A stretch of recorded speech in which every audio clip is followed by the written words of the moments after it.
Hello दोस्तों, आज हम लोग लीनियर अलजेब्रा में रिफ्लेक्शन हम लोग पढ़ने वाले हैं कि ये रिफ्लेक्शन क्या होता है।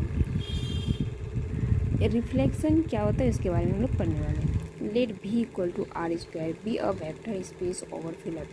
रिफ्लेक्शन हम लोग ऑब्वियस सी बात है कि लीनियर अलजेब्रा में हम लोग वेक्टर स्पेस की बातें करते हैं। तो पहले हम लोग वेक्टर स्पेस डिफाइन करते हैं कि भी इक्वल टू आर स्क्वायर जो हम लोग एक वेक्टर स्पेस लिए हैं ओवर फील्ड आर में। Consider the function t such that r square tends to r square. T is reflection about x-axis along y-axis. Then t of a comma b equal to minus t of a comma b equal to a comma minus b for all a comma b belongs to r square is linear operator. इसमें क्या बोला गया है कि reflection जो है T is ये reflection कर रहा है about x axis along y axis. T is reflection about x axis along y axis. यहाँ पे जो है मैं बताती हूँ, जैसे कि यहाँ पे ए कोमा बी ले रहे हैं तो यहाँ पे क्या बोल रहा है ए कोमा अबाउट एक्स एक्सिस। तो ये एक्स एक्सिस है, ये वाई एक्सिस है। तो ये एक्स एक्सिस ये वाई एक्सिस। तो यहाँ पे क्या बोल रहा है कि about x axis, about x axis along y axis. तो अबाउट एक्स एक्सिस ये एक्स एक्सिस इसके अकॉर्डिंग जो है ए तो ए ही वो रहेगा और बी क्या हो जाएगा माइनस बन जाएगा।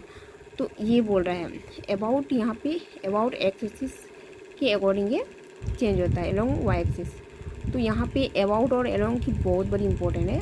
उसी के अकॉर्डिंग ये जो रिफ्लेक्शन जो है ए कोमा बी की जो रिफ्लेक्शन जो है वो चेंज होते रहती है। जैसे कि यहाँ पे about x axis along y axis है, तब जो लीनियर ट्रांसफॉर्मेशन जो डिफाइन किया जाएगा वो a comma B equal to a comma minus b, इस तरह से डिफाइन किया जाएगा एक linear operator.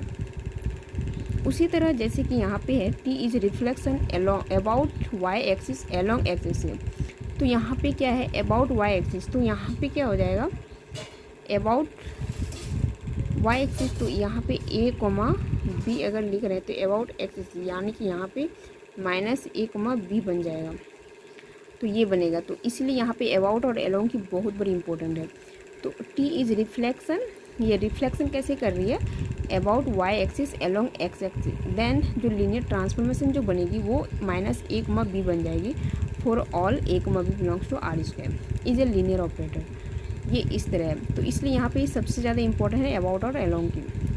T is reflection about line y equal to m x along y equal to minus one by m x. Then यहाँ पे भी वही हो रहा है कि ये क्या है एक लाइन है y equal to m x y equal to one by एक लीनियर इक्वेशन हम लोग बोल सकते हैं। ये एक लाइन है linear. T is reflection about line y equal to m x along y equal to minus one by m into x. Then तब जो लीनियर ट्रांसफॉर्मेशन बनती है इसकी T of a comma B equal to a plus m b by one plus m square minus A comma two m of a plus m b by one plus m square minus B for all A comma belongs to R square is a linear operator. ये एक linear operator है, ठीक। तो ये अगर किसी line पे हम लोग देख रहे हैं तो ये इसकी लीनियर ऑपरेटर बन जाती है। अब क्या है T is reflection about origin. Then T A comma B equal to minus A comma minus B for all A comma B belongs to R square is operator. अब यहाँ पे क्या है ये ऑरिजिन के अकॉर्डिंग क्या हो रहा है रिफ्लेक्ट कर रहा है। मान लेते ए कोमा बी है तो ये ऑरिजिन के अकॉर्डिंग रिफ्लेक्ट कर रहा है। तो मान लेते कि ये ऑरिजिन है तो इसके अकॉर्डिंग अगर कर रहा है तो माइनस ए और माइनस बी इस तरह से हो जाएगा। ये ओरिजिन के अकॉर्डिंग रिफ्लेक्ट कर रहा है about origin. T is reflection about origin. Then T A comma B equal to minus A comma minus B for all A comma B belongs to R square is linear operator.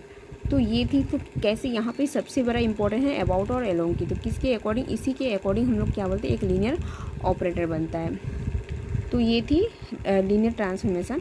Linear transformation के बारे में और भी कुछ हम लोग पढ़ेंगे तो बाद में पढ़ेंगे।